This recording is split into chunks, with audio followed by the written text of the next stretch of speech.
Et donc une fois qu'on a fait cette première partie-là, donc arrivé le jour J où on a le rendez-vous, quels sont tes conseils? Moi je sais que j'ai pour habitude de toujours être là 2, 3, 4, 5 minutes avant, puis de me présenter pratiquement au gong au niveau de la sonnette. C'est toujours impressionnant pour un propriétaire enfin impressionnant entre guillemets, hein, parce qu'il y a tellement de monde qui arrive en retard. Quand on arrive à l'heure, on a l'impression que c'est un exploit alors que ça devrait être la normalité, mais je sais que les propriétaires apprécient ça. Donc ça c'est la première chose, hein. Bien sûr arriver à l'heure. Ensuite la deuxième chose, c'est d'avoir une belle présentation quand même. Enfin voilà, il y a un moment il faut un minimum de tenue. Donc on ne va pas aller mettre des vêtements froissés du week-end. Enfin voilà, c'est du bon sens, hein, mais qu'on présente bien quand même, c'est important. Quand un client nous voit pour la première fois, on ne sait pas qui on va voir en face, donc le mieux c'est de toujours être bien présenté, comme ça on n'a pas de problématique là-dessus. Ensuite, quand on arrive en rendez-vous, qu'est-ce qu'on fait? On se présente évidemment, pour bien rappeler qui on est, hein, parce que si on est Stark Immobilier, on n'est pas l'agence X, Y, Z, donc il faut bien qu'il sache qu'il a bien rendez-vous avec nous et que c'est bien nous qui nous présentons à sa porte, qu'on ne vient pas lui vendre des panneaux solaires ou autres, comme beaucoup font en ce moment. Et ensuite, donc ce rendez-vous il est vraiment crucial. Pourquoi? Parce qu'en fait c'est celui qui va instaurer le climat de confiance du début de la relation à la fin de la relation. Donc si déjà on fragilise cette partie-là au début, c'est très dur de se rattraper ensuite. Donc c'est un rendez-vous qui est vraiment à ne pas manquer. Et c'est pour ça qu'il faut vraiment être formé pour ça et puis suivre quand même certaines étapes indispensables pour que tout se passe bien. Donc c'est ce qu'on va voir maintenant.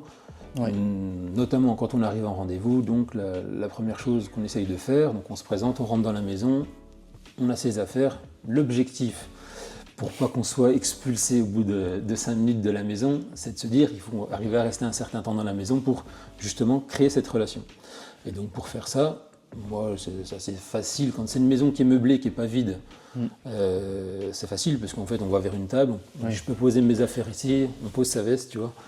Et tu dis on reviendra plus tard, on va aller faire un tour de la maison, une petite visite de la maison. Donc ça c'est la partie simple, la maison est meublée, les gens habitent dedans, ou pas, mais en tout cas on sait, on va pouvoir se poser, on peut se projeter.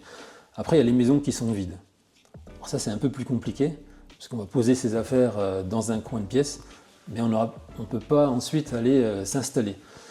Donc c'est là où il va falloir faire preuve un peu de malice et puis de discussion, de choses comme ça pour essayer de faire durer un peu ce rendez-vous pour pouvoir créer cette relation, parce que c'est pas facile, quoi. Non, c'est pas facile. De faire durer une discussion. Quand on n'a plus rien à dire, des fois on est là, qu'est-ce que je peux raconter? Et on sait que pour créer ce climat de confiance, justement, il faut qu'on aille aussi au-delà de la partie immobilière, donc s'intéresser à la personne, à ses hobbies, ses passions, tout ce qui peut en fait nous rapprocher d'elle et puis créer justement ce lien. Donc quand une maison est meublée, c'est plus simple. Quand elle n'est pas meublée, il faut aller chercher, donc il faut poser des questions. Voilà. Ok. Donc oui, là, une première partie, on découvre le bien avec les caractéristiques. Ouais, voilà. De la Donc maison. après, on pose ses affaires, on fait une petite visite de la maison. Ou de l'appartement, ou du bien qu'on va visiter, et on essaye de rebondir un peu sur tous les éléments visuels qu'on va voir et qui peuvent avoir un intérêt pour le propriétaire, justement pour créer cette relation, hein. Comme je disais, ça peut être les passions, des photos de voyage, de la décoration, n'importe quoi. Justement, ça permet d'ouvrir des sujets de discussion, parce que c'est pas facile au début quand on connaît pas quelqu'un, puis il peut toujours sentir ça comme une atteinte personnelle, entre guillemets. Ouais. Alors que quand on rebondit sur un élément visuel, c'est beaucoup plus simple, quoi. Oui. Et du coup, ça permet d'engager la discussion sur un sujet, et puis des fois, dans une pièce, on va y rester 10 minutes ou un quart d'heure à parler de tout, sauf d'immobilier, en fait. Donc c'est là que justement ce lien commence à se créer. Donc ça, en fait, il faut essayer de le faire au fur et à mesure de la visite, tout en rebondissant également sur les aspects techniques de la maison, parce qu'on est quand même là pour ça à la base.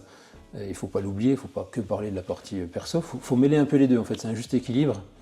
Et après c'est au ressenti aussi, parce que si on voit que la personne a un langage corporel un peu fermé ou qu'elle ne répond pas aux questions, faut essayer de trouver d'autres moyens de la faire parler. Donc c'est peut-être qu'elle n'a pas pour l'instant confiance en vous, elle ne sait pas qui vous êtes, elle a besoin d'être rassurée, donc peut-être que dans le temps après elle va s'ouvrir. Donc des fois ça ne se fait pas tout de suite, il y a des gens qui ont plus de mal et qui mettent plus de temps à le faire.